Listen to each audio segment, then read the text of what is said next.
हाँ जी। अब very good morning to all of you. चलिए आज का लेक्चर स्टार्ट करते हैं। लास्ट क्लास के अंदर ट्रांसफर प्राइसिंग का हमने कुछ बेसिक देख लिया था, ट्रांसफर प्राइसिंग के कुछ कॉन्सेप्ट देख लिए थे। अब उसको आगे और बढ़ाने जा रहे हैं, ठीक है ना। एक क्वेश्चन बेटा मैंने आपको होमवर्क के अंदर दिया था टीपी का। एक क्वेश्चन ये मैंने होमवर्क में दिया था आपको टीपी का। ये एग्जाम्पल था ना, पेज 8.20।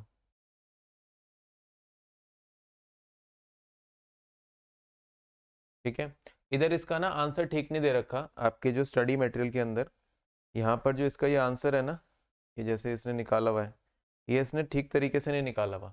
ठीक है ना, इसके लिए आईसीआई ने एक अडेंडम कॉरिजोंडम दे रखा है। अब वो अभी तो साइट पे अवेलेबल है नहीं, ठीक है ना। तो मैं उसकी एक कॉपी लेके आपको भेज दूंगा, बिकॉज पहले वो वेबसाइट के ऊपर अवेलेबल था। तो मैं अपने फोल्डर में से, मेरे पास डेफिनेटली होगा, वो तुम्हें भेज दूंगा, फिर उससे मैं तुमको करवा दूंगा ये। ठीक है ना। अभी मैं साइट पे चेक कर रहा था, उसने साइट पे दे ही नहीं रखा, तो मैं आपको अलग से करवा दूंगा ये क्वेश्चन। ठीक है ना, कल ये अपन क्वेश्चन टेकअप कर लेंगे। मुश्किल नहीं है क्वेश्चन, बस ये है कि उसके अंदर आपको ज़्यादा क्लैरिटी मिलेगी, और इसके अंदर कुछ आईसीआई ने करा है बट ठीक से वो नहीं कर पाया है। इसमें आंसर का प्रेजेंटेशन ठीक नहीं है, और कुछ अजम्पशन भी उसने ऐसी ले रखी है जो काफ़ी गलत लग रही है।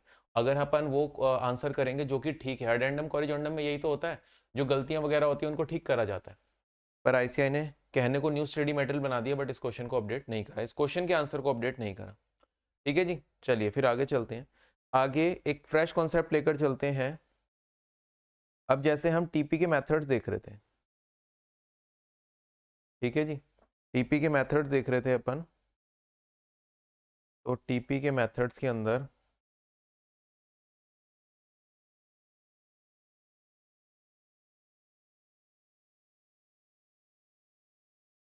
ये मैंने आपको बताया था, टीपी के अंदर तीन मेथड्स हैं, मार्केट बेस्ड, कॉस्ट बेस्ड और नेगोशिएशन बेस्ड। नेगोशिएशन बेस्ड हमने कर लिया, नेगोशिएशन बेस्ड जैसा क्वेश्चन मैं आपको करा चुका हूं। ठीक है ना। अब देखिए, जो कॉस्ट बेस्ड है, कॉस्ट बेस्ड का जो थ्योरी है वो आप एक बार खुद से स्टडी करिएगा। कॉस्ट बेस्ड का थ्योरी देखो, कॉस्ट बेस्ड टीपी जहां लिखा है ना, एक बार थ्योरी खुद से स्टडी करिएगा। इसके अंदर भी आपको ना अलग अलग देखने को मिलेंगे। जैसे कॉस्ट बेस्ड में एक मिलेगा आपको मार्जिनल कॉस्ट, एक स्टैंडर्ड कॉस्ट, एक फुल कॉस्ट और एक कॉस्ट प्लस मार्कअप। वहां पर एग्जांपल नहीं दे रखा, बस थ्योरी दे रखी है। बस आपको क्या करना है, कंसिडर करके चलना है मार्जिनल कॉस्ट में मार्जिनल कॉस्ट को, स्टैंडर्ड कॉस्ट में स्टैंडर्ड कॉस्ट को, फुल कॉस्ट में फुल कॉस्ट को, और इसमें कॉस्ट में थोड़ा सा मार्कअप आप जोड़ देंगे। ठीक है, एक बार ही आप सेल्फ स्टडी जरूर करिएगा, उसके बाद मैं आपको बता दूंगा, क्योंकि ये पढ़ते ही आपको समझ आ जाना है। और इसका कोई एग्जाम्पल भी नहीं दे रखा अलग से जो मैं कराऊँ। ठीक है, कॉस्ट बेस्ड टीपी के अंदर सबसे पहले marginal cost based TP, standard cost based TP, सबके एडवांटेजेस डिसएडवांटेजेस दे रखे हैं, full cost based TP and cost plus mark. ठीक है, एक बार इसको पढ़िएगा, ये एक तरीके से आपका होमवर्क समझ लो कि आपको ये पढ़कर आना है। ठीक है ना, कोई एग्जाम्पल अलग से नहीं दे रखा, नहीं तो अभी के अभी टेकअप कर लेता है इसको। तो ये कर लेंगे। अब आ जाते हैं मार्केट बेस्ड के ऊपर। मार्केट बेस्ड का क्या है कि हम टीपी इस कदर सेट कर रहे हैं मार्केट प्राइस को मद्देनजर रखते हुए, यानी हम अपने भाई को भी उतने ही प्राइस का दे रहे हैं जो उस चीज का बाजार भाव चल रहा है। डिवीजन ए डिवीजन बी को, डिवीजन ए बना रही है हीटर की रॉड, और ये बना रहा है बॉडी, और उसके बाद कंप्लीट हीटर। कल की क्लास में सिखाया था ना। तो ये जो हीटर रॉड डिवीजन बी को देगा, ये देगा कि जो हीटर रॉड का मार्केट प्राइस चल रहा है, क्योंकि हीटर रॉड बाजार में भी सेल हो जाती होगी। चलो बी टू सी कस्टमर को नहीं सेल होती, बी टू बी को तो सेल हो जाती होगी, मैन्युफैक्चरर को तो सेल हो जाती होगी। तो अपन जो हीटिंग रोड्स का मार्केट प्राइस कंसिडर करेंगे, एंड वही प्राइस अपन सेट कर देंगे एज पर ट्रांसफर प्राइस। ठीक है जी। तो मार्केट प्राइस बेस्ड टीपी कुछ भी नहीं है, आपको जैसा उस प्रोडक्ट का मार्केट प्राइस दे रखा हो अकॉर्डिंगली आप वैसा टीपी सेट कर दो। थोड़ा बहुत ट्विस्ट एंड ट्विक्स भी दे रखा हो सकता है, जैसे 1-2% ऊपर नीचे अपन लेकर चल रहे हैं, बट बाकी जनरली आपका जो मार्केट प्राइस होता है हम उसी को टीपी मान के चल लेते हैं। अगर क्वेश्चन में लिखा है मार्केट बेस्ड टीपी, यानी जो टीपी को सेट करो based on market price. Most of the cases ये बराबर ही होता है, टीपी और मार्केट प्राइस बराबर होते हैं, बट कभी कभार थोड़ा बहुत ट्विक्स कर देता है इसके अंदर, छोटा मोटा ऊपर नीचे कर देता है मार्केट प्राइस को, तब जाके ट्रांसफर प्राइस वो लेता है। तो transfer price is based on the market price of goods और services similar to the ones transferred internally within the division, उसके जैसा ही। The transfer can be recorded at the external market price adjusted for any cost that can be saved from internal transfer. बताओ internal transfer जब मैंने आपको बताया था, या मैंने आपको डिसीजन मेकिंग में स्पेशल ऑर्डर बताया था, उसमें कौन सी कॉस्ट बचती है, उसमें कौन सी कॉस्ट बचती है, कॉस्ट बताई थी ना, selling and distribution expenses, packaging भी उसी में आ जाएगा, पैकेजिंग भी उसी में आ जाएगा।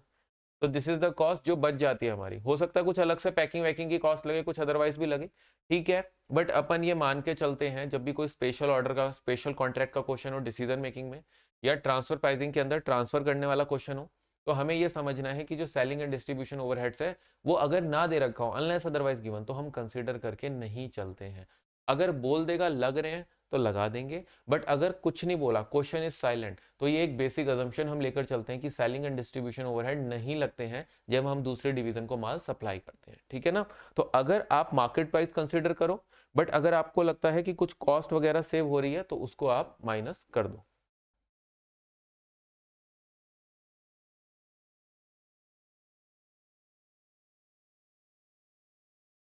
मार्केट बेस्ड टीपी के अंदर ये डिवीजन ए है, ये डिवीजन बी है, ये इसको रॉड्स सप्लाई कर रही है, हीटिंग रॉड्स, ठीक है, ये बाजार में रॉड्स बेचती है, सेलिंग प्राइस दे रखा है, और इसकी सेलिंग एंड डिस्ट्रीब्यूशन ओवरहेड इसके निकल कर आते हैं 10 रुपए के, ठीक है जी, 100 रुपए का बेचता 10 रुपए के आते हैं, तो इधर टीपी किसके बराबर हो जाएगा, मार्केट प्राइस के, कितना 100, बट ये जो ₹10 है ये सेव हो जाएंगे ना, बट ₹10 सेव हो जाएंगे ना, देयरफॉर इफेक्टिव टीपी कितना हो जाएगा, 100 माइनस 10 इक्वल टू 90। समझ में आ रहा है। आप ये नहीं रिजिड हो जाना कि 100 ही मैं कंसिडर करूंगा, थोड़ा बहुत ट्विस्ट एंड ट्विक्स करना पड़ जाता है, ऊपर नीचे करना पड़ जाता है जैसा डेटा दे रखा हो, और अगर कुछ नहीं दिया तो अपन ये मान के चलते हैं सेलिंग एंड डिस्ट्रीब्यूशन ओवरहेड नहीं लगते जब इंटरनल ट्रांसफर होता है, ठीक है। चलिए आगे, ये आप स्टडी करिएगा, एडवांटेजेस डिसएडवांटेजेस खुद से स्टडी करिएगा, ठीक है, मुझे क्वेश्चंस कराने हैं अभी। अब उसी का एक ऑल्टरनेटिव मेथड होता है, ये होमवर्क में पढ़िएगा, ठीक है, तमीज से समझ लिया करो, होमवर्क सीरियसली ले लिया करो जो मैं होमवर्क देता हूँ आपको, ठीक है। एक तो कॉस्ट बेस्ड मैंने होमवर्क दिया है, और ये मार्केट बेस्ड का थ्योरी दिया है, एक बार पढ़ लेना। हालांकि मैं करवा दूंगा, बट उसके बावजूद भी मैं तुम्हें बोल रहा हूँ, एक बार पढ़ लेना, खुद अपना भी दिमाग चलाना, बिल्कुल स्पून फीडर मत बनो, खुद खुद भी कुछ करने की कोशिश करो, ठीक है। चलिए ये पूरा यहाँ तक पढ़ना।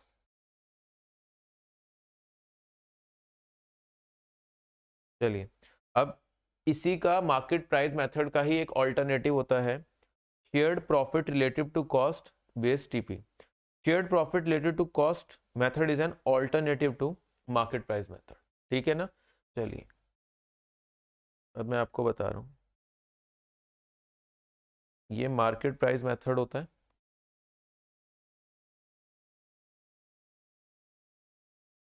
इसी के कुछ ऑल्टरनेटिव्स होते हैं। आपकी बुक में एक दे रखा है, पिछले सिलेबस में एक और दे रखा था, बट दोनों सिमिलर से हैं, सेम नहीं है, सिमिलर से हैं, मैं दोनों ही करा देता हूं आपको। इसको बोला जाता है, इसके ऑल्टरनेटिव्स हैं TP based on sharing methods, ठीक है। इसमें दो हो सकते हैं, ध्यान से देखिएगा, टाइप 1 और टाइप 2। टाइप 1 और 2 होंगे जैसा डेटा मेरे को गिवन है, जैसी इंफॉर्मेशन मेरे को गिवन है उस हिसाब से टाइप 1 और टाइप 2 मेरे होंगे, ठीक है। चलिए सबसे पहला है शेयर्ड कंट्रीब्यूशन मेथड, और दूसरा है shared profit method. Shared contribution method और शेयर्ड प्रॉफिट मेथड, ठीक है जी। चलिए ये तो एक जनरल बात हो गई, बट अब अपन इसको समझते हैं कि ये है क्या। बेटा ये जो है हैप्पी बर्थडे टू यू का केक, ठीक है ना, ऐसे ये केक ऐसे होता है ना, कई मल्टी फ्लोर उसके अंदर बने होते हैं, ठीक है, ये मोमबत्तियाँ लगी हुई हैं, ठीक है जी, ये चॉकलेट वगैरह बह रही है। चलिए जी, ये है हैप्पी बर्थडे का केक, हैप्पी बर्थडे केक, और कहते हैं केक कटेगा सब में बटेगा, यानी ये जो अपन केक काटेंगे ये किस किस को बांटेंगे, जो पार्टी के अंदर मेहमान आए हैं सबको बांटेंगे, और सबको हिसाब से बांटते हैं ना, अगर बंदे कम होते हैं तो थोड़ा ज़्यादा ज़्यादा केक भी खाने को मिल जाता है, यस और नो। बट अगर क्या होता है भीड़ ज़्यादा बढ़ गई और केक इतना बड़ा नहीं आया तो सबको थोड़ा थोड़ा पतला पतला पीस काट के देना पड़ता है, यस और नो। कभी एक्सपीरियंस करा होगा तुमने, या तुमने खुद भी पार्टी करी होगी, तो अगर तुमने केक लेकर आए हो उसका साइज कम रह गया तो सबको छोटा छोटा देना पड़ता है, और अगर बंदे कम है तो ज़्यादा ज़्यादा केक भी खा सकते हैं, बट हिसाब से देना पड़ता है, ठीक है। तो केक की क्या करनी पड़ती है, शेयरिंग, एक बंदा तो सारा नहीं खा सकता ना, और अगर तुमने केक उसमें वेस्ट कर दिया तो चेहरे वगैरह पे लगाने पे, ठीक है ना, मुश्किल हो जाएगा फिर, तो दैट इज वाई हिसाब से काट के देंगे सबको छोटा छोटा पीस, सफाई से कोई गंदगी नहीं मचाएंगे, तो ये शेयरिंग है। अब यहाँ भी है कुछ शेयर्ड कंट्रीब्यूशन मेथड, यानी शेयरिंग वर्ड जहाँ आता है वहां पर कुछ बटने की बात आती है, वहां पर कुछ बटने की बात आती है, कोई चीज बटेगी आपस में डिवाइड होगी एलोकेट होगी, ठीक है। यहाँ पर क्या चीज बट रही थी, क्या बट रहा था, केक, ठीक है, क्या बट रहा था, केक, और किस रेशियो में, किस रेशियो में, जैसे जब अपन छोटे होते हैं तो कोई दोस्त हमारा ज्यादा खास होता है उसको थोड़ा सा बड़ा पीस काट के दे देते हैं ना, जिससे थोड़ा प्रेम प्यार ज्यादा होता है, बाकी अगर सारे ही दोस्त बराबर हैं तो सबको बराबर बराबर पीस दे दो, यस और नो। अगर कोई बच्चा है वो कह रहा है नहीं उसको थोड़ा सा ज्यादा और खाने का मन है तो उसको और ज्यादा दे देते हैं, तो ये तो भैया ऑन द स्पॉट डिसाइड करना पड़ता है केक किस किस रेशियो के अंदर बटेगा, ठीक है ना। तो ये तो एट दैट पर्टिकुलर मोमेंट देखना पड़ेगा, एट दैट पर्टिकुलर मोमेंट, ठीक है ना। ये सिर्फ एक भूमिका बनाने के लिए सिखा रहा हूं तुमको, अब सीखो। अब हम आते हैं अपने कॉन्सेप्ट के ऊपर। अब हमारा कॉन्सेप्ट है शेयर्ड कंट्रीब्यूशन मेथड। इसके अंदर क्या हो रहा है, शेयर हो रहा है, क्या शेयर हो रहा है, कंट्रीब्यूशन, ठीक है ना। तो इसके अंदर ये लगा लो, ये जो केक है, ये जो केक है, कंप्लीट जो केक है वो क्या है, कंट्रीब्यूशन, ठीक है, बेसिकली टोटल कंट्रीब्यूशन जो आपका केक है। इसको किस में बांटना है, इसको किस में बांटना है, डिविजन्स के अंदर, डिवीजन ए बी सी, जितनी भी डिवीजन आपको दे रखी हो डिवीजन ए बी सी के अंदर बांटना है, ठीक है। बांटोगे तो किसी ना किसी रेशियो में तो बांटोगे ना, जैसे पहले बताया था थोड़ा खास दोस्त है तो उसको ज्यादा दे देते हैं, कोई बच्चा ज्यादा जिद कर रहा है तो उसको और ज्यादा देते हैं, कई बार बच्चा कहता है ना कि नहीं भैया एक बार और दे दो प्लीज एक बार, तो हम कहते हैं चल बच्चा है थोड़ा ज्यादा भी ले लेगा, अपन थोड़ा सा कम खा लेंगे अगर केक कम है तो, यस और नो। तो इधर केक को बांटना है 3 लोगों में, डिवीजन ए बी और सी में, और किस रेशियो में, किस रेशियो में, डिवीजन ए की एक्सक्लूसिवली सिर्फ अपनी, एक्सक्लूसिवली सिर्फ अपनी टोटल वेरिएबल कॉस्ट के अंदर, ठीक है। फिर आपको ये रेशियो वाला साइन बना देता हूं, फिर डिवीजन बी की एक्सक्लूसिवली सिर्फ उसकी अपनी टोटल वेरिएबल कॉस्ट निकालना है, फिर रेशियो वाला साइन बना देता हूं, फिर डिवीजन सी की एक्सक्लूसिवली सिर्फ अपनी total variable cost, division A की सिर्फ एक्सक्लूसिवली अपनी टोटल वेरिएबल कॉस्ट, बी की सी की, तो वो आपको पता होंगी टोटल वेरिएबल कॉस्ट तीनों की कितनी निकल कर आ रही है, उस रेशियो के अंदर आप टोटल कंट्रीब्यूशन को बांट देंगे, यस और नो। चलिए अब आप बताओ टोटल कंट्रीब्यूशन निकालने के लिए क्या टीपी चाहिए होता है, जैसे you can consider it as total profit, जैसे पीछे अपन ने टोटल प्रॉफिट निकाला था ओवरऑल ऑर्गेनाइजेशन का, लास्ट क्लास के अंदर हमने टोटल प्रॉफिट निकाला था ना, सेम वैसे ही समझो, total contribution, but fix cost को ही तो एक्सक्लूड कर रहा हूँ। मेरी बात का जवाब दो, क्या टोटल कंट्रीब्यूशन या टोटल प्रॉफिट जब हम अपन ओवरऑल ऑर्गेनाइजेशन का निकालते हैं तो उस केस के अंदर बताओ क्या हमें टीपी चाहिए ही होता है, या हम बिना टीपी के भी ओवरऑल प्रॉफिट या ओवरऑल कंट्रीब्यूशन निकाल सकते हैं? बताइए मेरे को। हाँ जी, क्या टीपी चाहिए ही चाहिए, या बिना टीपी के भी हम ओवरऑल प्रॉफिट ओवरऑल कंट्रीब्यूशन निकाल सकते हैं? बोलो। ठीक है, बिल्कुल आपने ठीक बोला, बिल्कुल ठीक बोला कि ओवरऑल ऑर्गेनाइजेशन का भी टोटल कंट्रीब्यूशन अपन निकाल सकते हैं मेथड 2 लगा के। वेरी गुड, बहुत बढ़िया। तो मेथड 2 लगा के मैं ओवरऑल ऑर्गेनाइजेशन का टोटल कंट्रीब्यूशन निकाल दूंगा और उसको तीनों डिविजन्स के अंदर बांट दूंगा। किस रेशियो में? टोटल वेरिएबल कॉस्ट के रेशियो में। सर ये टीवीसी का रेशियो क्यों लिया आपने, और कोई रेशियो क्यों लिया? समझो इस चीज को।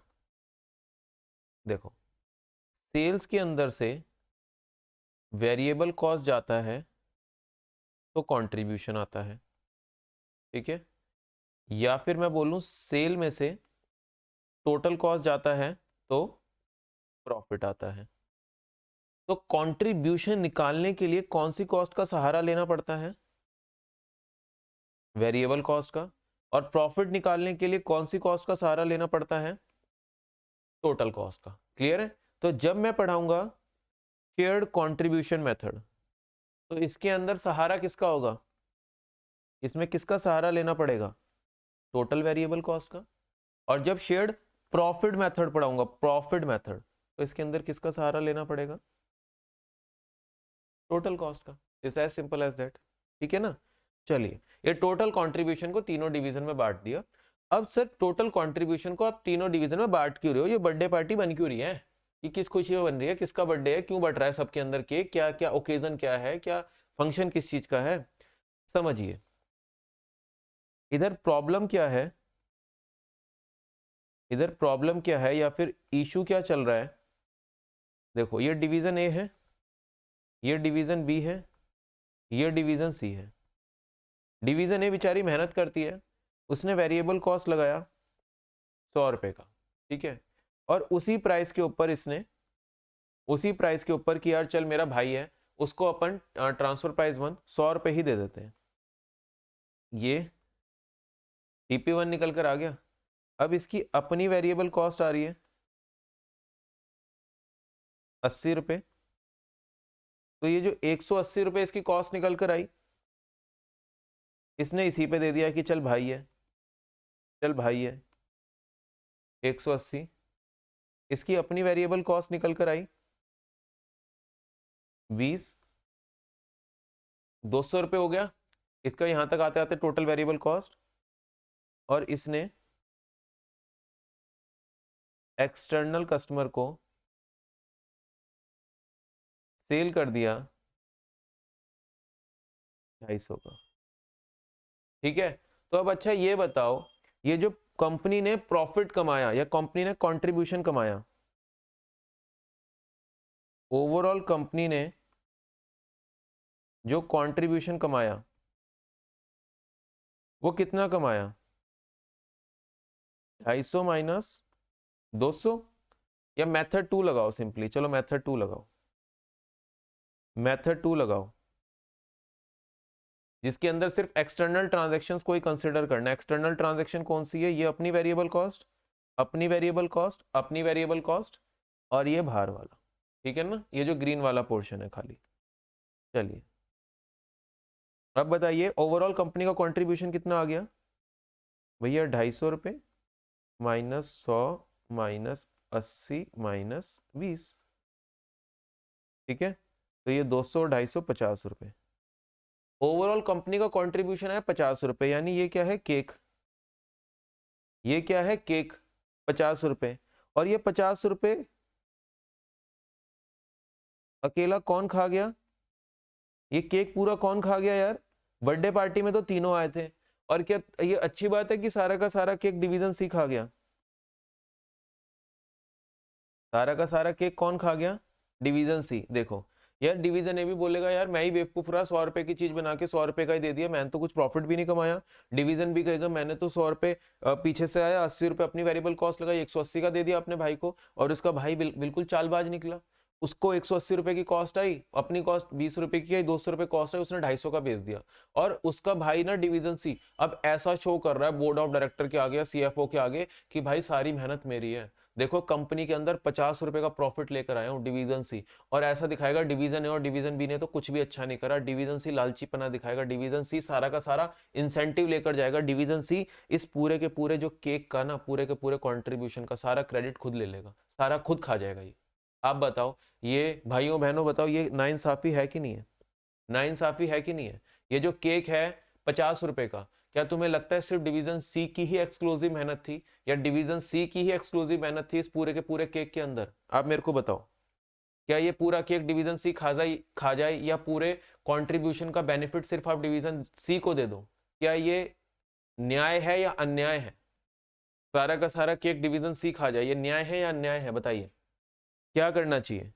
आपका ये जो 50 रुपए का प्रॉफिट है इसका बेनिफिट, तुम्हारे पास दो ऑप्शन है, मुझे बताओ, क्या डिवीजन सी को सारा बेनिफिट दें या डिवीजन ए बी एंड सी को किसी पर्टिकुलर रेशियो में बेनिफिट दें? हाँ जी, सबकी मेहनत है, सबकी मेहनत है, ये प्रोडक्ट बनाने में सबकी मेहनत है, सबको केक सबको मिलना चाहिए, केक कटेगा सब में बटेगा, और सब में किस रेशियो के अंदर बटेगा? किसी पर्टिकुलर रेशियो में। तो वो जो पर्टिकुलर रेशियो होता है वो होता है अपनी अपनी exclusive variable cost, because this is basically the योगदान इन वैल्यू एडिशन। ध्यान से सुनना, इसको मैंने क्या बोला? योगदान इन वैल्यू एडिशन। यानी ये जो प्रोडक्ट बना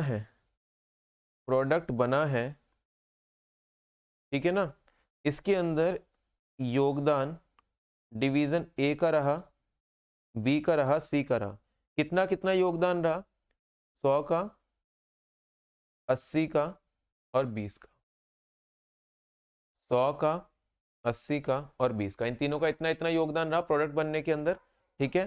तो यानी इन तीनों ने इतना इतना वैल्यू एडिशन करा। देयरफॉर अब प्रॉफिट कैसे बांटोगे? देयरफॉर जो ओवरऑल प्रॉफिट है 50 रुपए के, सॉरी कंट्रीब्यूशन था, जो ओवरऑल कंट्रीब्यूशन है 50 रुपए का, वो कैसे बांटोगे? Division A, division B, division C के अंदर 50 50 50। इसको कितना रेशियो दोगे? 100/200। इसको कितना दोगे? 80/200। और इसको कितना दोगे? 20/200। निकालो कितना निकल कर आया ये? 50 का 25 हो जाएगा ये कितना हो जाएगा? 50 into 8, 50 into 80 divided by 220, 50 into 20 divided by 200, 5। ठीक है। और ये तो मजाक ही हो गया। यानी डिवीजन सी तो चौड़ा बन रहा था कि तेरे भाई की वजह से 50 रुपए का कंट्रीब्यूशन आया है, पर तेरे भाई की वजह से सिर्फ 5 रुपए का कंट्रीब्यूशन आया। ठीक है ना, जितना चौड़ में घूम रहा था डिवीजन सी कि तेरा भाई 50 का प्रॉफिट लेकर आया, 50 का नहीं, सबसे कम इसी का योगदान है प्रॉफिट के अंदर। देखा जाए तो डिवीजन ए और बी का कितना अच्छा योगदान है, 25 और 20 45 का। और डिवीजन सी जो सारा क्रेडिट खुद ले रहा है, उसने कुछ नहीं करा। जनरली ऐसे ही होता है, देख लेना जिंदगी में, जो इंसान सोच रहा होता है ना सब मैंने करा, मेरी वजह से हो रहा है, मेरी वजह से हो रहा है, उसका जेन्युइन कंट्रीब्यूशन, जेन्युइन योगदान बहुत कम होता है। और जो लोग चुपचाप बैठे होते हैं ना, सुन रहे होते हैं, हाँ हाँ इसको बोलने दे, उनका असल में ज्यादा कंट्रीब्यूशन होता है। कभी भी अपनी जिंदगी में नोट करना, कहते हैं थोथा चना बाजे घना, तो डिवीजन सी थोथा चना था, वो घना ही बाज रहा था, घना ही बज रहा था वो बहुत ज्यादा।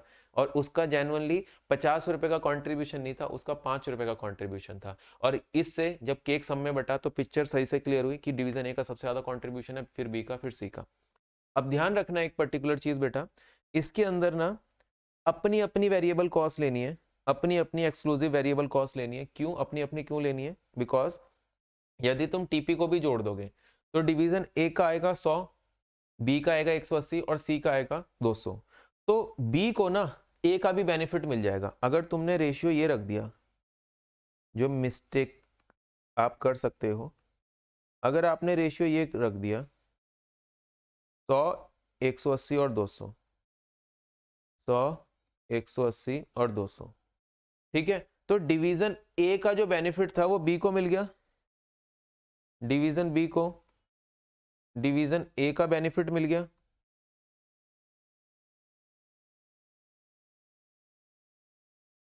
और इसमें क्या होगा, डिवीजन सी को डिवीजन ए एंड बी का बेनिफिट मिल गया। ठीक है, बच्चा है गलती कर देता है क्योंकि वो इस तरीके से सोचता नहीं बच्चा, जैसे मैंने सिखाया है वो एक रटता है इसको कि यार इसको ना कंट्रीब्यूशन होता है ना, उसको वेरिएबल कॉस्ट के रेशियो में बंटना होता है। अब वो ये रट के चला गया कंट्रीब्यूशन को वेरिएबल कॉस्ट के रेशियो में बंटना होता है, बच्चा ये रट के चला जाता है। अब कंट्रीब्यूशन लेता है वो और रेशियो उठा लेता है, डिवीजन ए की वेरिएबल कॉस्ट 100, बी की वेरिएबल कॉस्ट 180 और सी की वेरिएबल कॉस्ट 200। वो बच्चा ये भूल जाता है कि टॉपिक का कॉन्टेक्स्ट क्या है, टॉपिक बना किस वजह से है, उसको केक वाला कॉन्सेप्ट पता ही नहीं है।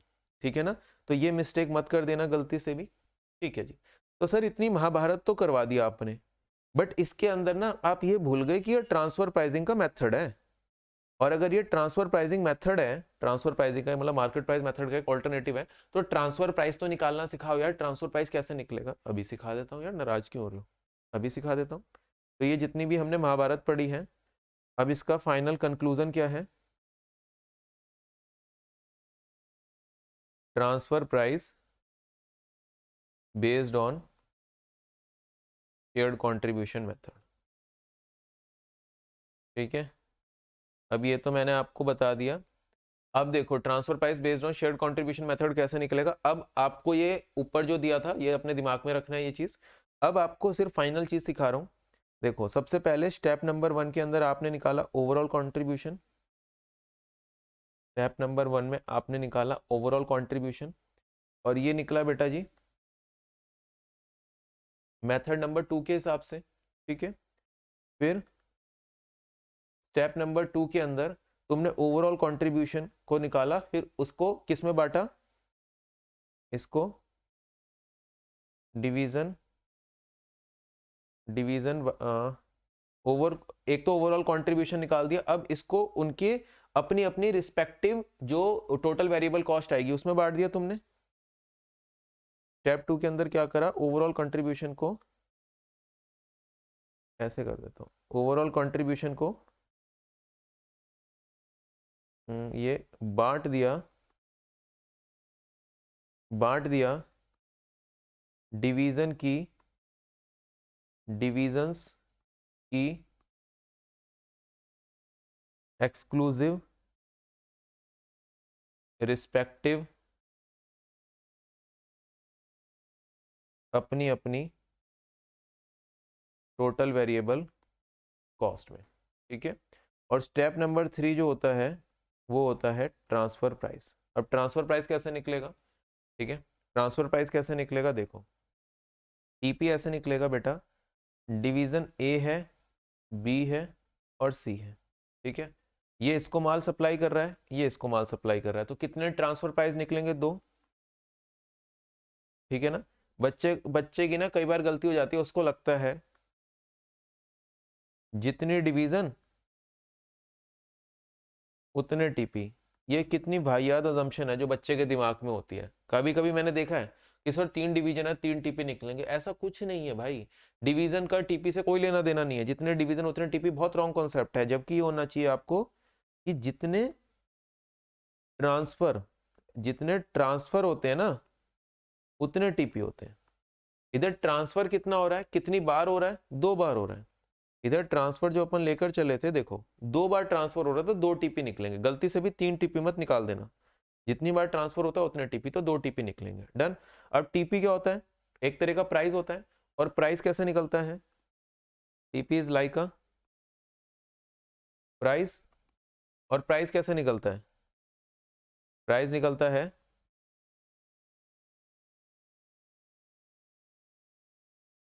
पीवीसी या वेरिएबल कॉस्ट प्लस कंट्रीब्यूशन, ठीक है ना, क्योंकि हम फिक्स कॉस्ट प्रॉफिट वगैरह पे गए नहीं, तो वेरिएबल कॉस्ट और कंट्रीब्यूशन पे चीज़ें घूमे जा रही है, ठीक है ना।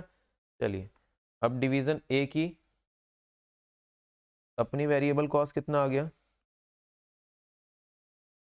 डिवीज़न ए की अपनी वेरिएबल कॉस्ट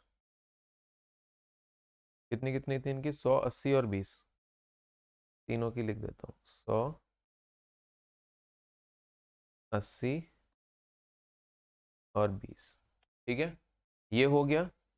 प्लस इसका ध्यान से देखना मैं क्या लिख रहा हूँ, कॉन्ट्रीब्यूशन शेयर, केक का कितना हिस्सा इसने चट कर दिया, कितना हिस्सा इसने केक का खाया था, केक का कितना हिस्सा खाया था इसने, 25, तो इसका कंट्रीब्यूशन है 25, तो इसका टीपी आ जाएगा 125, ठीक है, और 125 इसका टीपी है, तो इसकी कॉस्ट आ जाएगी 125 रुपये, यस और नो, दिस इज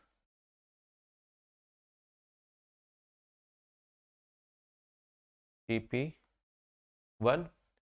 अब सेकंड वाले को कंट्रीब्यूशन का कितना शेयर मिला था, 20 रुपये, 20 रुपये, ठीक है, 125 प्लस 80 प्लस 20, ये कितना आ गया, 225, ठीक है जी, तो ये आ जाएगा टीपी 2 225, इसको कंट्रीब्यूशन का शेयर कितना मिल रहा था, थोथे चने बाजे घने को, 225 प्लस 25,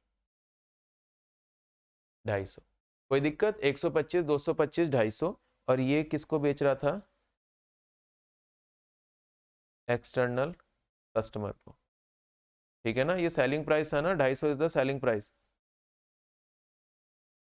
ठीक है। अब देखो जो टोटल कंट्रीब्यूशन था ना आपका, अगर मैं इसको प्लस इसको प्लस इसको करता हूँ, 50 रुपए का, this plus this plus this, वो 50 रुपए का सिर्फ सी नहीं खा रहा, वो 50 रुपए का टोटल में लग रहा है, और हमने देखो सही से बांट दिया 25, 20 और 5, 25, 20 और 5, एंड अकॉर्डिंगली फिर टीपी निकाल दिए 125 और 225, तो टीपी क्या हो जाएगा, 125 और 225, ठीक है। This is nothing but the share contribution method. Shared profit method बिल्कुल सेम है, बस जहां वेरिएबल कॉस्ट लिया था वहां टोटल कॉस्ट ले लूंगा, जहां कॉन्ट्रीब्यूशन लिया था वहां प्रॉफिट ले लूंगा। हाँ जी, तो ध्यान रखना 3 स्टेप्स में होता है, जब भी आपको निकालने को आए TP based on shared contribution method, तो you have to follow the 3 step. Step number 1, you have to compute the overall contribution. Overall contribution बिना ट्रांसफर प्राइस के आ जाता है, मेथड नंबर 2 लगा दीजिएगा।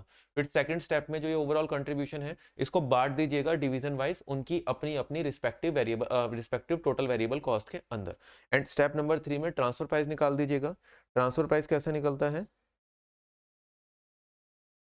ये निकलता है आपका variable cost plus contribution share, और पीछे से टीपी भी आ जाएगा ना, जैसे डिवीजन ए के अंदर तो सिर्फ अपनी वेरिएबल कॉस्ट आएगी, ठीक है ना, 125, पर डिवीजन बी के केस के अंदर पीछे से टीपी भी आएगा, इसमें ध्यान रखना, प्लस टीपी पीछे से इफ एनी, और ये टीपी ना रह के अब बन जाएगा ये ट्रांसफर कॉस्ट, ये ट्रांसफर कॉस्ट बन जाएगा, जैसे like in case of division B, और डिवीजन बी को रेफर कर लीजिएगा, बिकॉज डिवीजन ए के केस के अंदर तो सिर्फ अपनी वेरिएबल कॉस्ट और कंट्रीब्यूशन शेयर आया 125 का, बट डिवीजन बी के केस में 225 कैसे आया, 125 प्लस 80 प्लस 20, 80 वेरिएबल कॉस्ट हो गया, 20 कंट्रीब्यूशन शेयर हो गया, तो 125 भी एक तरह की वेरिएबल कॉस्ट है, बट वो पीछे से आई है, तो ये ट्रांसफर प्राइस है, ट्रांसफर कॉस्ट है जो पीछे से आई है फॉर डिवीजन बी, अगर कुछ है तो उसको आप कंसिडर कर लीजिएगा, ठीक है। बट ध्यान रखना जब आप प्रोडक्ट वाइज बांट रहे होंगे ना, जब आप डिवीजन वाइज ओवरऑल कंट्रीब्यूशन को बांट रहे होंगे, तो प्लीज प्लीज प्लीज आप 100, 80 और 20 ही लीजिएगा, 100, 80 और 20 ही लीजिएगा, गलती से भी 100, 180 और 200 मत ले लीजिएगा। हाँ जी, समझ में आया बेटा आपको, बताइए, समझ में आया, ओके, पूरा समझ में आया, पूरा समझ में आया, चलिए अब देखो, अब दूसरा मेथड करा रहा हूं, शेयर्ड प्रॉफिट मेथड। क्या शेयर्ड प्रॉफिट मेथड में ये सारी महाभारत दोबारा से कराऊं? सर नहीं सर, कोई महाभारत दोबारा से कराने की जरूरत नहीं है।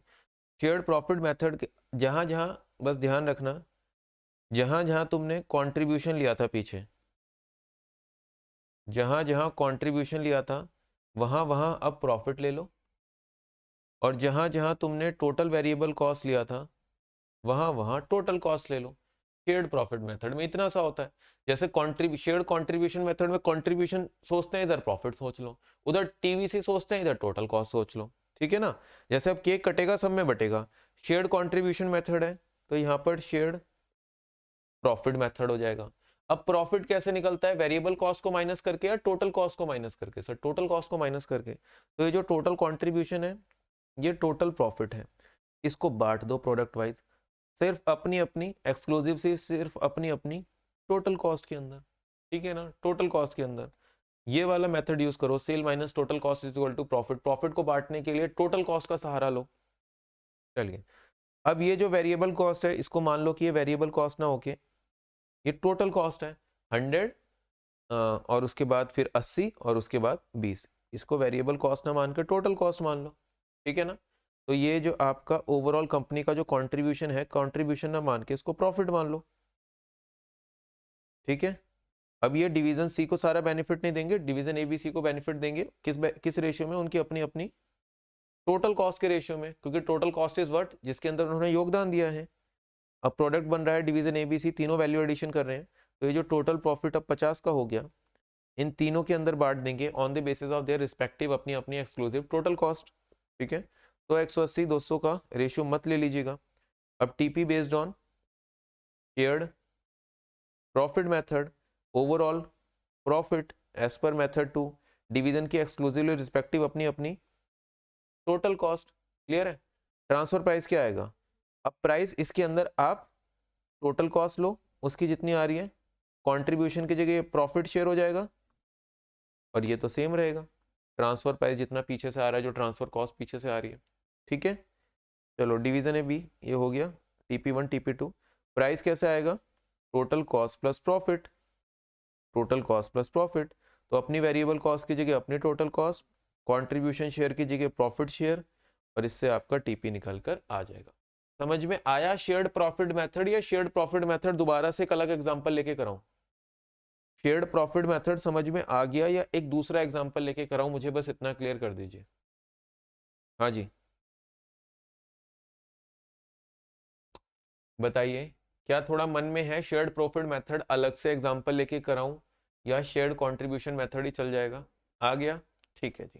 चलिए, अगर आ गया तो आ जाइए क्वेश्चन के ऊपर।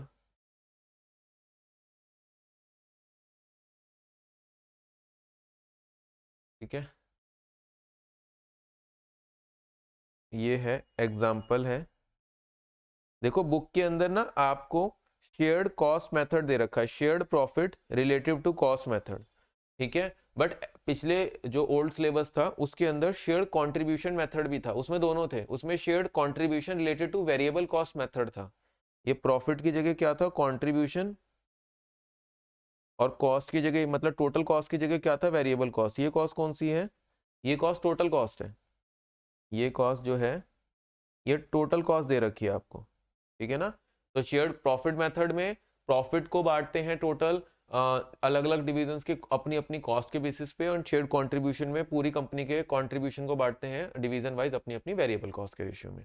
चलिए, तो shared profit method relative to cost method is an alternative to market price method. Market price method यदि आप नहीं लगा पा रहे, किसी कारणवश मार्केट प्राइस अवेलेबल नहीं है, या मार्केट प्राइस बहुत ज्यादा फ्लक्चुएट कर रहे हैं, इस टाइम मार्केट बहुत अप पे है या बहुत डाउन पे है, तो मैं मार्केट प्राइस को मैं कंसिडर नहीं कर पा रहा हूँ, बाजार के अंदर प्राइस बहुत तेजी से ऊपर नीचे हो जा रहा है, इस वजह से मैं प्राइस को कंसिडर नहीं कर पा रहा हूँ, यानी मतलब आप मार्केट प्राइस मेथड को किसी कारणवश कंसिडर नहीं कर पा रहे हैं, तो आपको एक ऑल्टरनेटिव दे दिया है शेयर्ड प्रॉफिट मेथड या शेयर्ड कॉन्ट्रीब्यूशन मेथड का।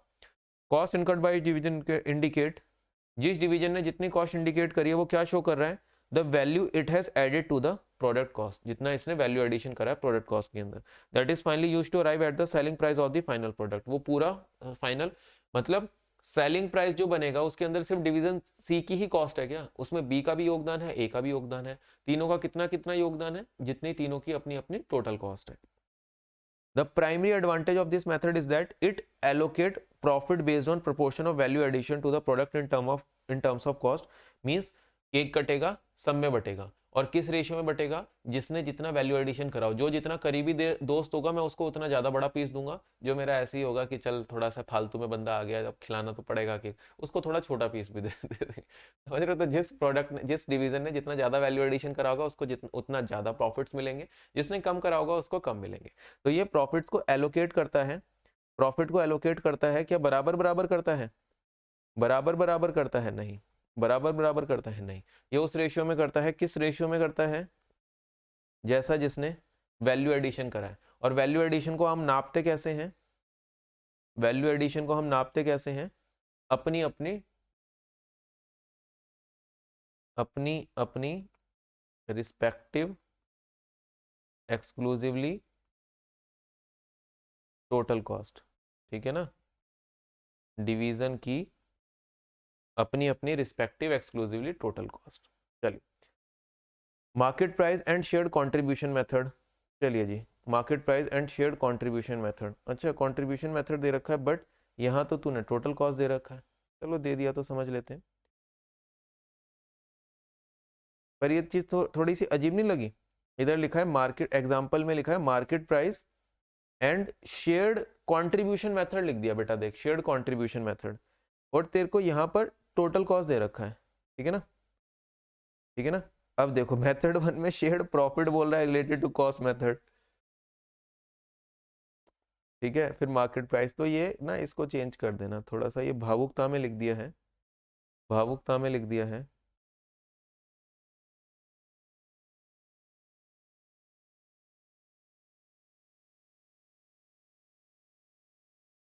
इसको लिख दीजिएगा market price and shared profit method, क्योंकि मैं इग्नोर कर देता, बट आपको मैंने अब दोनों ही चीजें सिखा दी है, तो I can not ignore this particular thing. ठीक है जी, चले। हाँ जी, एग्जाम्पल करने के लिए रेडी हो सारे? एक बार हरी झंडी दे दो, फिर एग्जाम्पल करते हैं। हाँ जी, बता दीजिए, एग्जाम्पल करें? चलिए स्टार्ट करते हैं एग्जाम्पल को। अब manufacturer of cornflakes has 2 division. Cornflakes खाते हैं ना? ठीक है, कॉर्नफ्लेक्स दूध वगैरह डाल के खाते हैं, अच्छा होता है थोड़ा सा, बट ज़्यादा खाना भी अच्छा नहीं होता, बहुत ज़्यादा मत खाना। ब्रेकफास्ट के लिए हेल्दी ऑप्शन होता है, बट बहुत ज़्यादा भी नहीं खाया जाता है cornflakes. A manufacturer of cornflakes has 2 division, one producing the cornflakes and another packaging division that manufacture cartons। चलिए अपन यहाँ लिख लेते हैं, ये क्वेश्चन जो है ये एक एग्जाम्पल है, दैट इज पेज नंबर 8.6।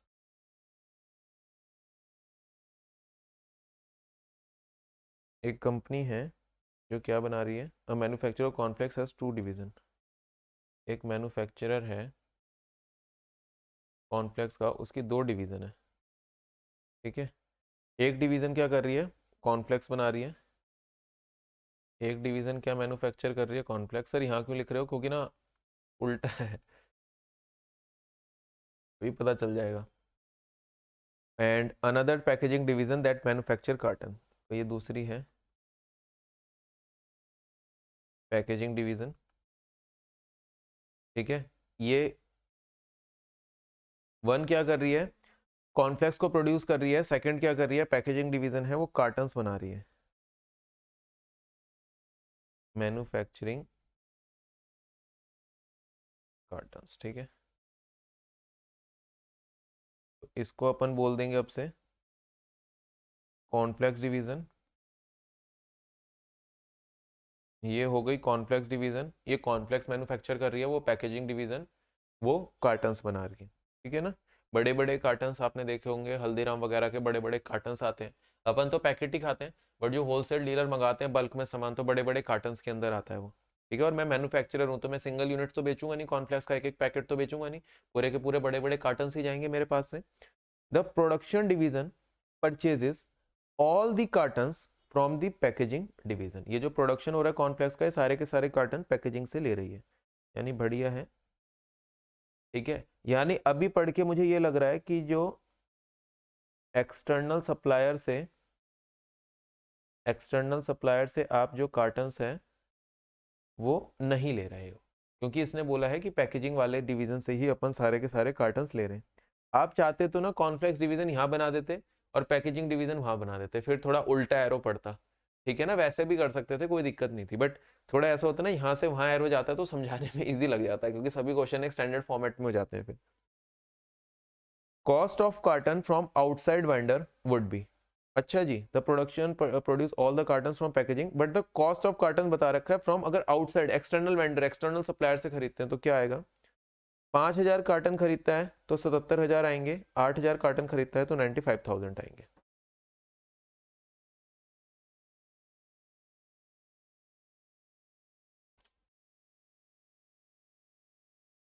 चलिए एक्सटर्नल सप्लायर से देखिए, अगर अपन 5,000 कार्टन्स ले रहे हैं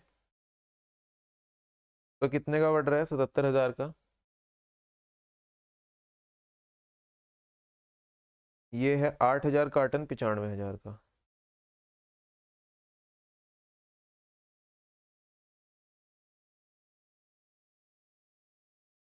ठीक है जी। चलिए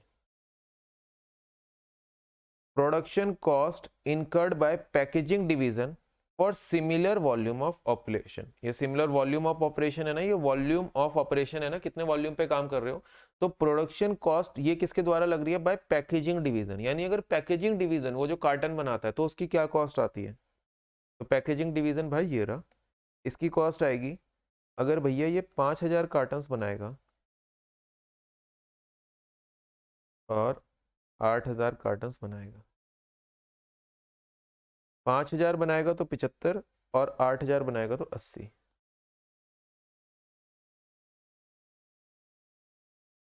यानी चीज घर में बन रही है 75,000 रुपए की, 5,000 कार्टन बाजार में उस चीज 77,000 की मिल रही है, यानी मोटा मोटी मुझे ये समझ में आ रहा है कि चलो ये एक्सटर्नल सप्लायर से मैं कार्टन लेता हूँ 5,000 और 8,000, 77, 95। एक चीज समझना, एक चीज ध्यान से सुनो कि पैकेजिंग डिवीजन जो है वो 5,000 और 8,000 कार्टन बना रही है, और सेम कार्टन अगर कॉर्नफ्लेक्स डिवीजन एक्सटर्नल सप्लायर से खरीद नहीं रही खरीदे, तो उसका प्राइस चल रहा है 77,000 और 95,000, यानी मैं ये समझ सकता हूँ, यानी इसका मैं दूसरा एक तरीका ये भी निकाल सकता हूँ कि अगर मैं इसको आउटसाइड मार्केट में सेल करूं, आउटसाइड मार्केट में मैं इसको अगर सेल करता हूँ, एक्सटर्नल मार्केट में सेल करता हूँ, तो 5,000 कार्टन और 8,000 कार्टन कितने में सेल हो जाएंगे, ये मेरी एक कॉमन सेंस से निकाल रहा हूँ ना, ये एक मैं कॉमन सेंस से निकाल रहा हूँ कि अगर वो चीज कॉर्नफ्लेक्स डिवीजन वाला इतने का खरीद रहा है तो यानी बाजार में इस चीज के प्राइस इतना चल रहा है, बाजार में कार्टन्स की कीमतें इस तरीके से रन कर रही हैं, कितनी, 77 और 95,000, 77 और 95,000 कार्टन्स का बाजार में ऑलमोस्ट मार्केट प्राइस इतना चल रहा है, ठीक है जी। आगे, हाँ हाँ, the production and sale of the final product, final product क्या कार्टन बेचने का काम है या कॉर्नफ्लेक्स बेचने का काम है, सर कॉर्नफ्लेक्स बेचने का काम है, final product cornflakes R S follows, volume 5,000 अगर कॉर्नफ्लेक्स के डब्बे बेचे, अब ये कार्टन खाली कार्टन नहीं है, इन कार्टन के अंदर कॉर्नफ्लेक्स भरे हुए हैं बाबू, ये जो कार्टन है ना 5,000 और 8,000, ये जो कार्टन है ये खाली कार्टन है, अब जो कॉर्नफ्लेक्स के जो तुम कार्टन बोलोगे ना, उस कार्टन वो खाली नहीं होंगे, उसमें कॉर्नफ्लेक्स भरा हुआ होगा, ठीक है ना। चलिए तो number of cottons of cornflakes sold 5,000 और 8,000, उसके भरे हुए कार्टन जिसमें कॉर्नफ्लेक्स भरा हुआ है, ठीक है, ये आउटसाइड मार्केट के अंदर अगर सेल करता है तो ये 5,000 कार्टन्स ये भरे हुए हैं, भरे हुए हैं, ये खाली नहीं है, ठीक है, ये खाली थे और ये खाली हैं, ये भी खाली है और ये भरे हुए हैं, 5,000 कार्टन कितना पड़ रहा है, total cost excluding cost of carton, carton के अलावा टोटल कॉस्ट 1,20 और 1,80 पड़ रही है, और सेल कितना पड़ रहा है, 2 लाख और 3 लाख, पहले सेल लिख देता हूँ, 2 लाख और 3 लाख,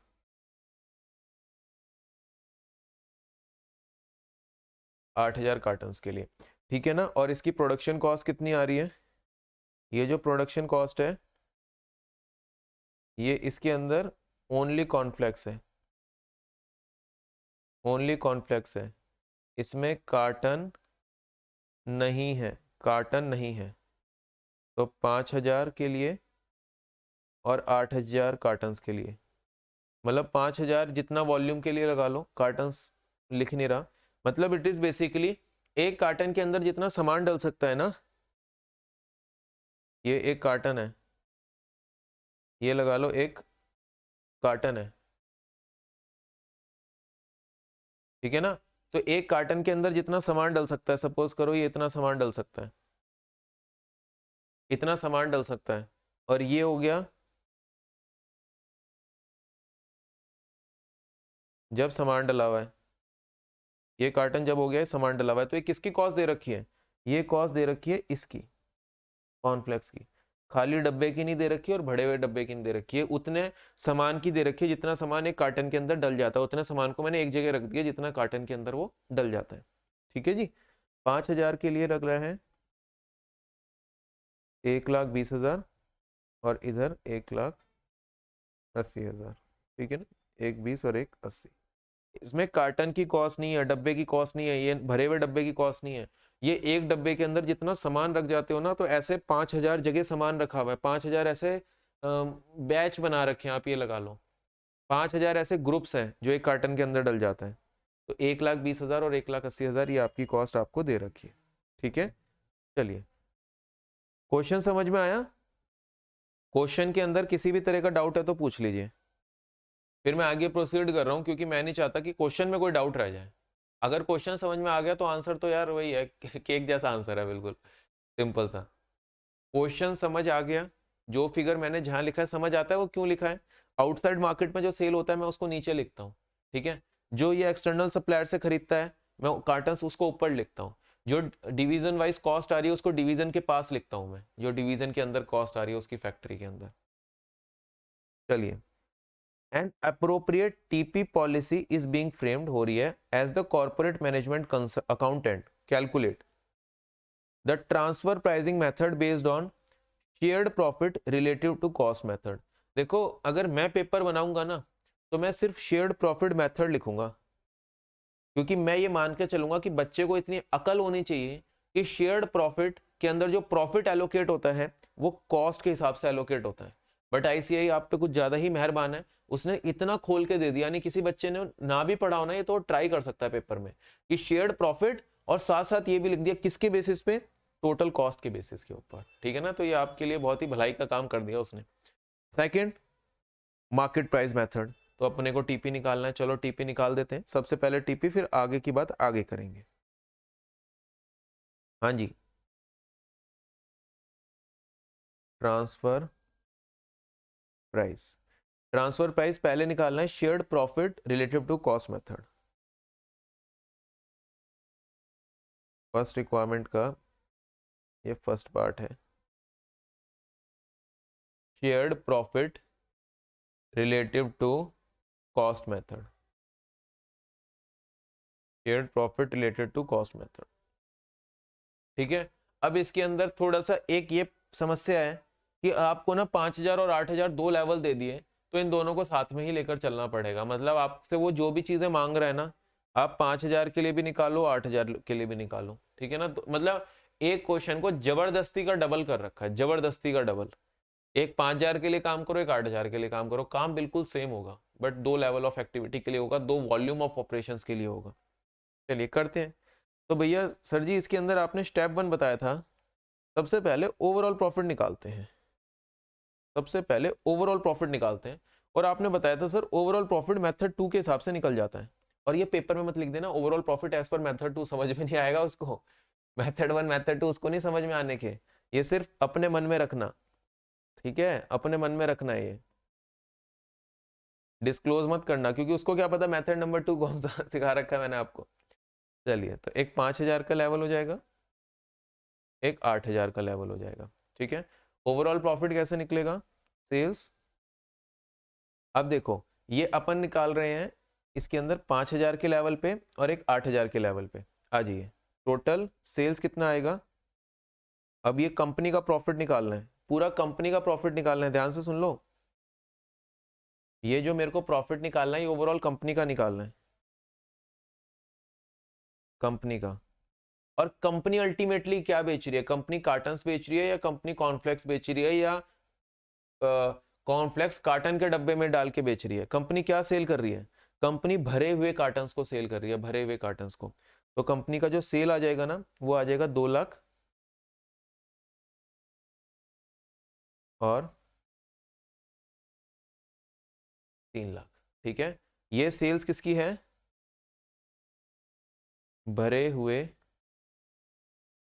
कार्टन्स की, यानी इसके अंदर खाली कार्टन भी है और उसके अंदर कॉर्नफ्लेक्स भी डला हुआ है। ठीक है, लेस टोटल कॉस्ट।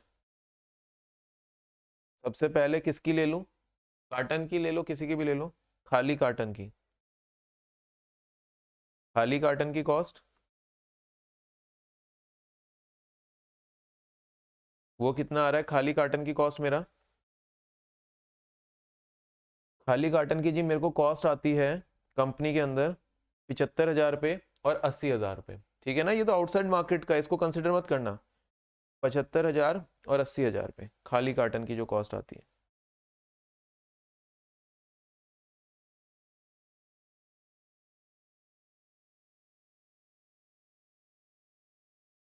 और सिर्फ कॉर्नफ्लेक्स की,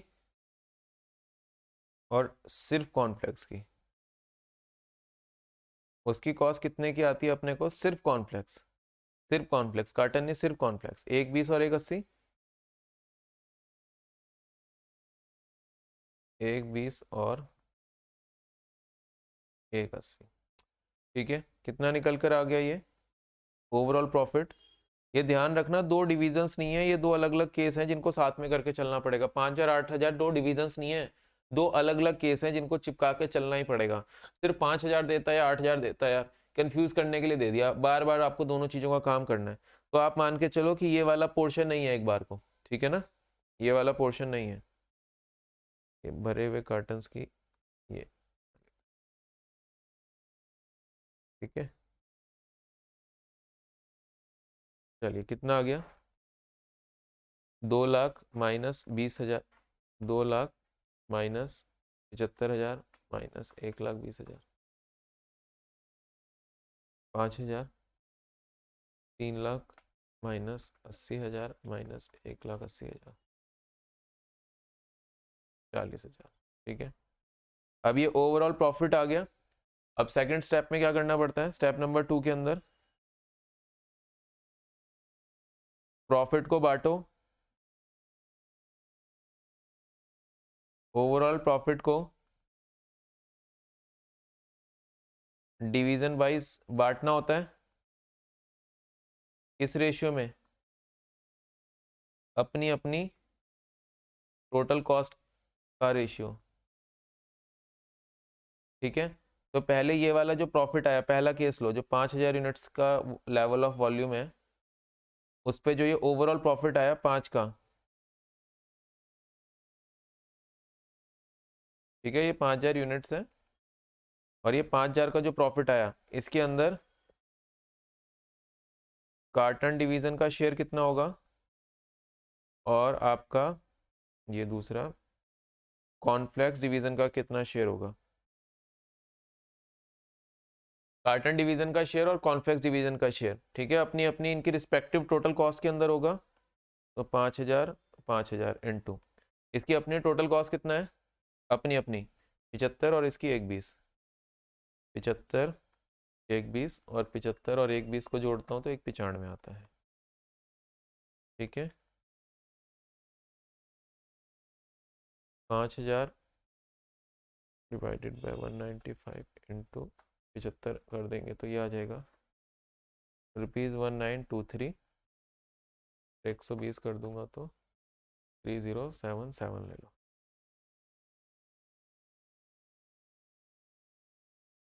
ठीक है जी, अब ऐसे ही 8,000 यूनिट्स के लिए कर दो। कितना प्रॉफिट था? 40,000 का। कार्टन डिवीजन का शेयर कितना आएगा? 40,000 और ये 40,000 में इनके अपने अपने शेयर क्या आएंगे? इनकी अपनी अपनी टोटल कॉस्ट कितनी है सर? ये है 80,000 और 1,80,000, तो 8/18 का रेशियो ले लूंगा। 1 2 3 4, 1 2 3 4, जीरो कट जाएंगे।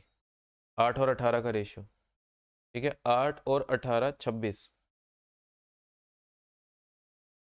26 26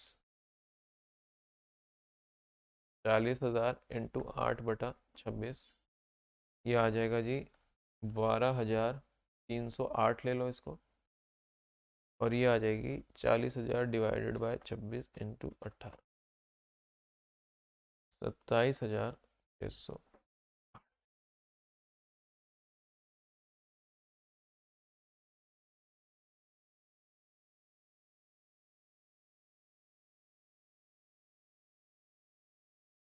हाँ जी, समझ आया ये?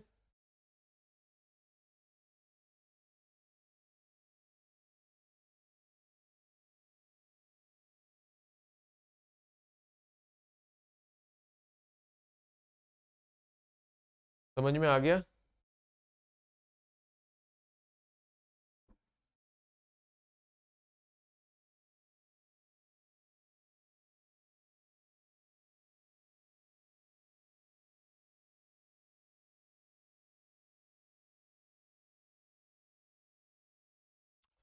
डन, आगे चलें स्टेप नंबर 3 पे। भाई साहब कितने ट्रांसफर प्राइस निकलेंगे? क्या 2 ट्रांसफर प्राइस निकलेंगे?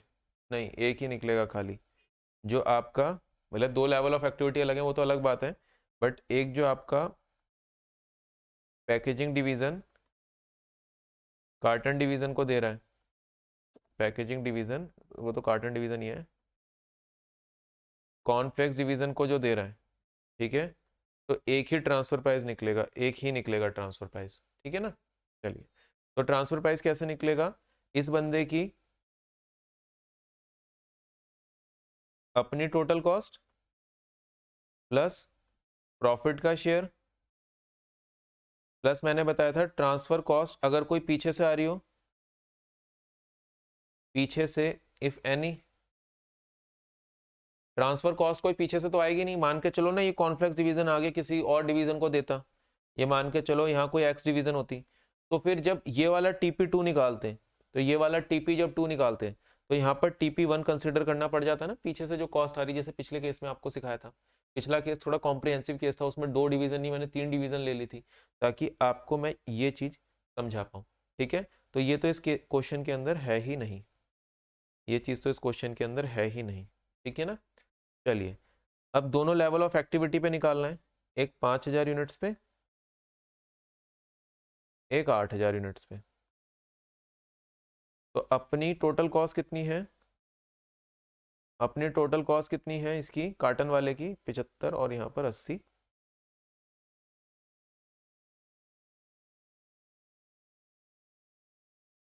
प्लस प्रॉफिट शेयर कितना है कार्टन वाले का, 1923 और 12,308।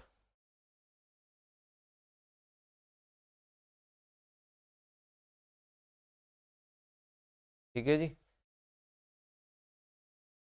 तो अपना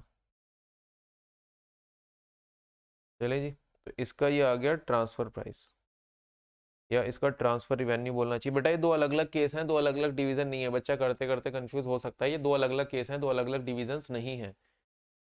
अब आ जाएगा, इसको बोलता हूँ ट्रांसफर रिवेन्यू, 75,000 प्लस 1923, 76,923, और ट्रांसफर प्राइस कितना आ जाएगा डिवाइडेड बाय 5,000, 15.3846, ठीक है। ऐसे ही ट्रांसफर रिवेन्यू आ जाएगा 92,308, और ये कितना आ जाएगा 92,308 डिवाइडेड बाय 8, ₹11.5385, ठीक है। राउंड ऑफ कर देना यार, जहाँ तक करना हो, 2 डिजिट तक, 3 तक, 4 तक, जहाँ तक करना हो कर देना। 2 डिजिट तक ठीक रहता है प्राइस ना जनरली, बट अगर बिटकॉइन वगैरह देखोगे तो कितने ज़्यादा पॉइंट्स तक जाता है ना। बिटकॉइन के रेट देखना कभी, पॉइंट के बाद बहुत आगे तक वैल्यू लेते हैं उसमें।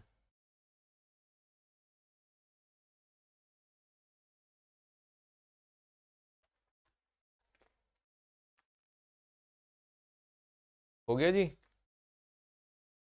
अब भैया आगे रिक्वायरमेंट पढ़ते हैं। The transfer price based on shared profit related to cost method और दूसरा मार्केट। और भाई साहब मार्केट मेथड के हिसाब से, यानी ये जो फर्स्ट का सेकंड है, फर्स्ट रिक्वायरमेंट का सेकंड पार्ट है, इसके अंदर कह रहा है टीपी को सेट करो मार्केट प्राइस के बेसिस पर। अरे भाई कितना सिंपल है यार, 5000 के लेवल पे कितना सेट हो जाएगा? मार्केट प्राइस क्या चल रहा है भाई कार्टन का? ट्रांसफर कार्टन कर रहे हो ना, इधर 77 और इधर 95, इधर 77 और इधर 95। ठीक है जी, निकाल दो, ये मार्केट प्राइस चल रहा है। ठीक है, तो टीपी क्या हो जाएगा आपका, मतलब ये मार्केट प्राइस इसने दे रखे थे, ये मार्केट रेट्स बोल दो चलो इनको। तो टीपी क्या हो जाएगा, ₹77,000 डिवाइडेड बाय 5000, ₹95,000 डिवाइडेड बाय 8000, कितना आ जाएगा? 77 डिवाइडेड बाय 5000 15.4 और 95 डिवाइडेड बाय 8000 11.87। ठीक है, समझ आया? 15.4 और 11.875 यही आ रहा है, चेक कर लेते हैं।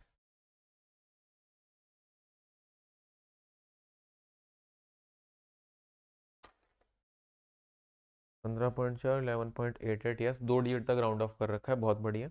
चलिए जी, अगली रिक्वायरमेंट है show the profitability of each division. अरे भाई फंसा दिया भाई, ईच डिवीजन। हाँ जी, माय क्वेश्चन टू यू, सबसे पहले ये फर्स्ट के अंदर ही लास्ट रिक्वायरमेंट है, इसका कोई नंबर नहीं दे रखा, फर्स्ट रिक्वायरमेंट की लास्ट रिक्वायरमेंट है। देखो इसने बोल दिया डिवीजन वाइज प्रॉफिट निकालना है पहले तो। ठीक है ना, अभी पूरा ही नहीं पढ़ा मैंने, मैं तो भाई साहब यही मेरा दिमाग घूम गया कि प्रॉफिट निकालना है ईच डिवीजन का। डिवीजन का प्रॉफिट निकालने के लिए, डिवीजन वाइज प्रॉफिट निकालने के लिए, डिवीजन वाइज प्रॉफिट निकालने के लिए क्या टीपी चाहिए होता है? क्या टीपी चाहिए होता है? ओवरऑल प्रॉफिट के लिए तो तुमने बोला टीपी नहीं चाहिए होता सर, मेथड 2 लगाओ, ओवरऑल प्रॉफिट निकालो। ठीक है ना, क्या आप ये मुझे बताओ कि डिवीजन वाइज प्रॉफिट निकालने के लिए क्या टीपी चाहिए होता है? बोलो जल्दी। Yes, absolutely yes. ठीक है, और वो हमने निकाल लिया, already computed, already computed. But पीछे कितने टीपी निकाले एक बार दिमाग लगाना कि सर देखो पिछले कितने टीपी निकाले हमने ओवरऑल प्रॉफिट करके। सर एक टीपी ये निकाला है, एक टीपी ये निकाला है, फिर एक टीपी ये निकाला है और एक टीपी ये निकाला है। ठीक है, कितने टीपी निकाले? 4 टीपी। कितने टीपी निकालने? 4 टीपी। और आपको डिवीजन वाइज बताना है और बोथ मेथड्स के लिए बताना है, और 4 टीपी निकले हैं और 2 डिवीजन है, तो टोटल कितने प्रॉफिट कंप्यूट होंगे? 8 प्रॉफिट कंप्यूट करने पड़ेंगे। समझ में आया तुमको? भाई पीछे कितने टीपी निकले देख, पीछे एनालाइज कर, जो तेरा शेयर्ड प्रॉफिट मेथड था। ठीक है, वहां निकला था एक टीपी निकला था 5000 के लिए, 5000 के लिए एक टीपी निकला, 8000 के लिए टीपी निकला। फिर मार्केट प्राइस मेथड के अंदर तेरा 5000 के लिए टीपी निकला, 8000 के लिए टीपी निकला, और हर टीपी पर हर टीपी पर तेरे को उसका प्रॉफिट बताना पड़ेगा। हाँ, कार्टन डिवीजन का और तेरा ये कॉर्नफ्लेक्स डिवीजन का। ठीक है, तो टोटल मजे लो, हर लेवल पे 2-2 प्रॉफिट निकाल के चलना पड़ेगा। ठीक है ना, चलिए एक एक करके चलते हैं और निकाल देते हैं। ठीक है ना, ये कह सकते हो कि ये वाला जो प्रॉफिट्स हैं दोनों, ये वाला जो प्रॉफिट है ये, क्योंकि ये शेयर है तो यही प्रॉफिट होगा, शेयर ऑफ प्रोडक्शन डिवीजन, इसका इतना ये निकाला इसने, 5000 के लेवल पे दोनों का निकाल दिया, और ये 8000 के। देखो ये 4 प्रॉफिट ये निकल गए तुम्हारे। ठीक है ना, जो distribution of profit based on relative cost method, ये तो अपन भी निकाल चुके थे ना वैसे। हाँ जी, जो हमने प्रॉफिट शेयर निकाले वो 1923, 12308, 3070 और 27692, 4 प्रॉफिट तो हम ऑलरेडी निकाल चुके हैं। 4 प्रॉफिट तो यहाँ से मेरे आ ही गए, यस और नो? क्योंकि प्रॉफिट को बांटा था ना हमने shared contribution method, shared profit method के हिसाब से। तो 5000 और 8000 पे निकाल लिया, सॉरी 5000 यूनिट्स पे पहले निकाला division share, carton division share और कॉर्नफ्लेक्स डिवीजन शेयर, फिर 8000 यूनिट्स पे कार्टन डिवीजन शेयर और कॉर्नफ्लेक्स डिवीजन शेयर। तो ये 4 प्रॉफिट तो निकाल दिए। अब हमें 4 प्रॉफिट और निकालने हैं, और वो 4 प्रॉफिट किसके हिसाब से निकलेंगे? मार्केट प्राइस मेथड के हिसाब से। समझ आ रही है बात? 8 प्रॉफिट समझ आए कैसे निकालने हैं? टोटल आपका एक मेथड है, आप मान के चलो एक जो मेथड है आपका शेयर्ड प्रॉफिट मेथड, ठीक है ना, उसके अंदर 2 लेवल थे, 5000 और 8000 का, और आपको जो ट्रांसफर प्राइस 5000 पे भी निकला, 8000 पे भी निकला, और उसके अंदर आपको कार्टन डिवीजन और कॉर्नफ्लेक्स डिवीजन का प्रॉफिट बताना है, और 8000 पे भी कार्टन डिवीजन और कॉर्नफ्लेक्स डिवीजन का। और ये जो अपन प्रॉफिट निकालने हैं ना, ये अपन यहाँ निकाल चुके हैं स्टेप नंबर 2 के अंदर, ये हम स्टेप नंबर 2 के अंदर निकाल चुके हैं। स्टेप नंबर 2 को रेफर कर लीजिएगा ऊपर से, ठीक है जी। अब मैं आपको आपसे ये निकलवा देता हूँ जो थे मार्केट प्राइस मेथड के हिसाब से, ठीक है। इसके अंदर अपने को प्रॉफिट निकालना है। अब चलो, ये 5000 का लेवल है, 8000 का लेवल है।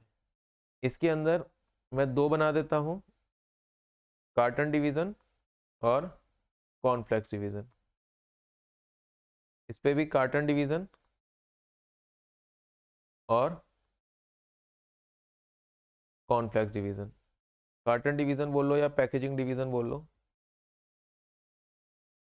ठीक है ना। सही नाम तो ऐसे पैकेजिंग डिवीजन था, तो पैकेजिंग डिवीजन आप दे सकते हो नाम, पैकेजिंग डिवीजन, ठीक है जी। चलिए, सबसे पहले 5000 के लेवल पे निकाल लेते हैं। सबसे पहले 5000 के लेवल पे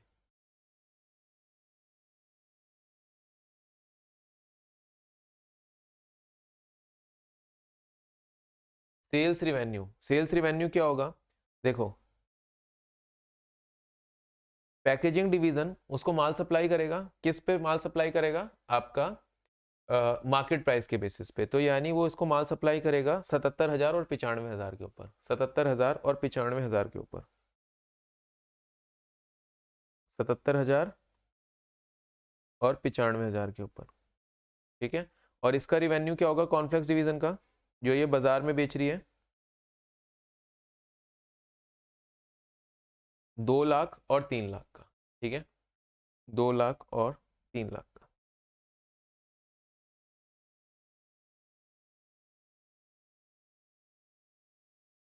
चले, सेल्स रिवेन्यू आ गया लेस। सबसे पहले देखना अपनी टोटल कॉस्ट। अपनी टोटल कॉस्ट कितना आती है? पैकेजिंग वाला अगर सामान खुद बना रहा है तो उसकी कॉस्ट आ रही है 75,000 और 80,000, 75,000 और 80,000।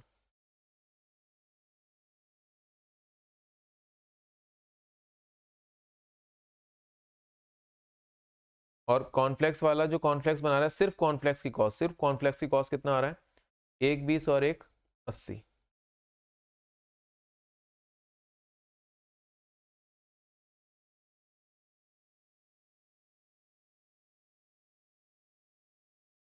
एक 20 और 1,80, ठीक है। ये अपनी टोटल कॉस्ट आ गई। और मुझे ये बताओ, ये तो इसकी अपनी टोटल कॉस्ट आ गई।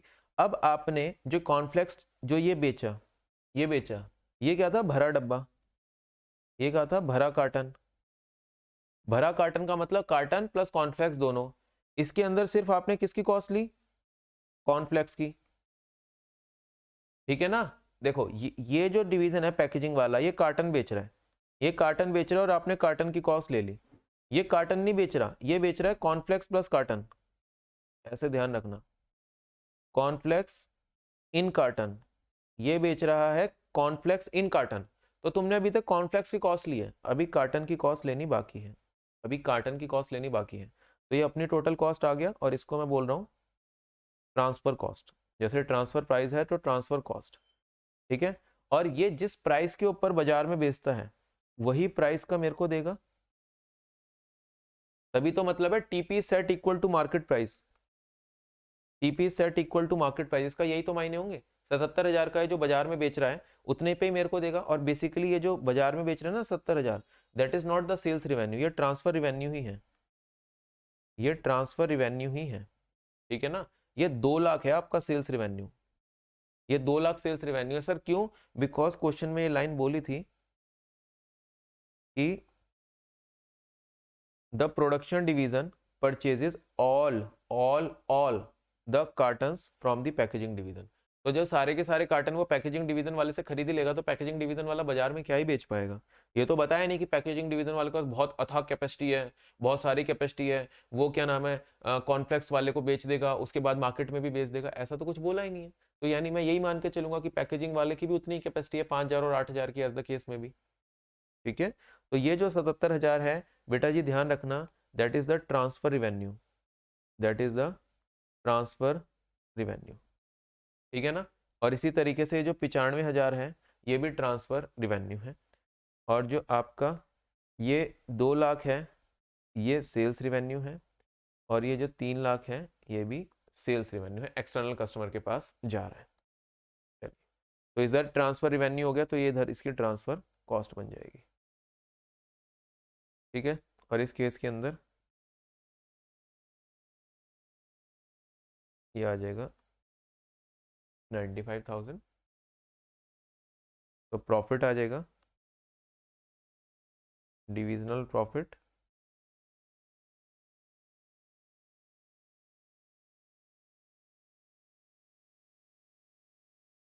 ये कितना आ गया 2,000, ठीक है। ये कितना आ गया 2 lakh minus 1,20,000 minus 77,000, 3,000, 95,000 minus 80,000, 15,000, 3 lakh minus 1,80,000 minus 95,000, 25,000।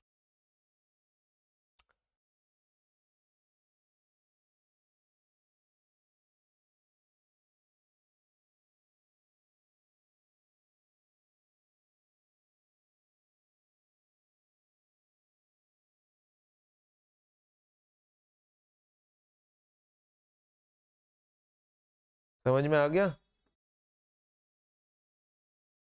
ठीक है। एक चीज होमवर्क में दे रहा हूँ, कुछ भी नहीं है उसके अंदर, पढ़ते ही समझ में आ जाएगी, बट मैं चाहता हूँ तुम अपना दिमाग भी थोड़ा सा चलाओ। वो अभी भी पढ़वा सकता हूँ, अभी भी समझा सकता हूँ, बट तुम एक बार अपना दिमाग चला लेना, फिर मैं तुम्हें समझा दूंगा। लिखा है discuss the effect of both the methods on profitability of the division. देखो पहले कितने कितने प्रॉफिट थे, पहले कितना कितना प्रॉफिट था, हमने भी तो निकाल रखा है। देखो 5,000 का जब लेवल था तो इसका प्रॉफिट था 19-23, और इसका प्रॉफिट था 3,077। 5,000 के लेवल पे क्या प्रॉफिट थे, 19-23 और 3,070। अब 5,000 के लेवल पे क्या प्रॉफिट हो गए हैं, 2,000 और 3,000। समझ में आया?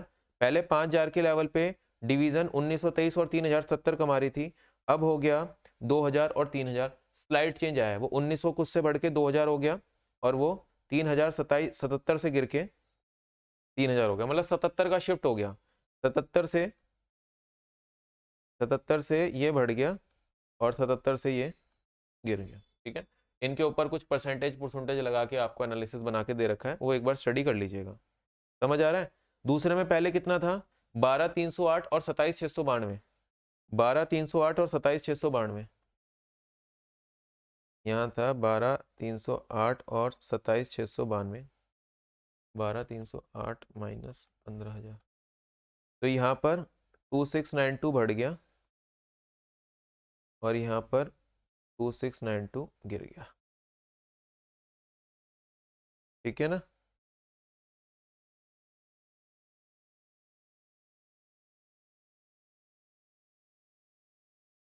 ठीक है, पर हमने एक चीज देखा, टीपी जब हमने लिया शेयर्ड प्रॉफिट मेथड के हिसाब से, एक टीपी आया शेयर्ड प्रॉफिट मेथड के हिसाब से, फिर टीपी आया मार्केट प्राइस मेथड के हिसाब से। इन दोनों से हमने क्या देखा कि टीपी जब चेंज हुआ, टीपी जब चेंज हुआ तो डिवीजन वाइज प्रॉफिट चेंज हुए, बट ओवरऑल प्रॉफिट चेंज नहीं हुआ। ये मैंने आपको बचपन में ही सिखा दिया था, मतलब कल की क्लास में।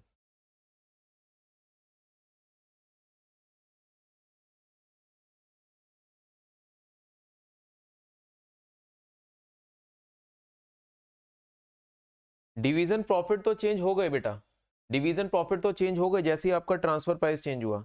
जैसे एक बारी में एक लेवल देखो, अभी 8,000 को मत देखो ना, क्योंकि 8,000 एक कंफ्यूज करने के लिए दे रखा है, या तो 5,000 देता है 8,000 देता है। 8,000 मुझे इसलिए दे दिया क्योंकि वो चाह रहा है आप कंफ्यूज हो, कैलकुलेशन में आप उलझ पुलझ जाओ। तो आप एक बार 5,000 का समझो अलग से और 8,000 का समझो अलग से, कभी दिक्कत नहीं होगी आपको। तो जो 5,000 का लेवल है उसके अंदर भी आप अगर देखो तो पहले 5,000 के ओवरऑल प्रॉफिट को बांटा था 19, 23 और 3,070 में। और अभी भी भाई तू चेक करेगा ना, अभी भी चेक करेगा तो 2,000 और 3,000 तेरा 5,000 ही निकल कर आ रहा है, यानी ओवरऑल प्रॉफिट में फर्क नहीं पड़ा। पहले देख, पहले 40,000 को ही बांट रहा था 12, 308, 27, 692 में अपनी अपनी टोटल कॉस्ट में 40,000, वही 40,000 था टोटल प्रॉफिट। अभी भी टीपी मेथड चेंज हो गया, टीपी बन गया मार्केट के हिसाब से, और 15,000 और 25,000 को जोड़ दे ये भी 40,000 आ रहा है। ठीक है ना, ओवरऑल प्रॉफिट में चेंज नहीं आया करता भाई, ओवरऑल प्रॉफिट में चेंज नहीं आया जाता। ये 5,000 है, ठीक है, सेम एज बिफोर, और ये भी 40,000 है, सेम एज बिफोर। बट ये बेचारे मेरे चेंज हो गए, थोड़ा थोड़ा अप डाउन हो गया इनके अंदर। ठीक है, थोड़ा थोड़ा सा अप डाउन हो गया इनके अंदर। इसका एनालिसिस खुद सेल्फ स्टडी कर कर आओगे, नहीं समझ आएगा तो मैं आपको बता दूंगा। क्लियर ये चीज़ आपको?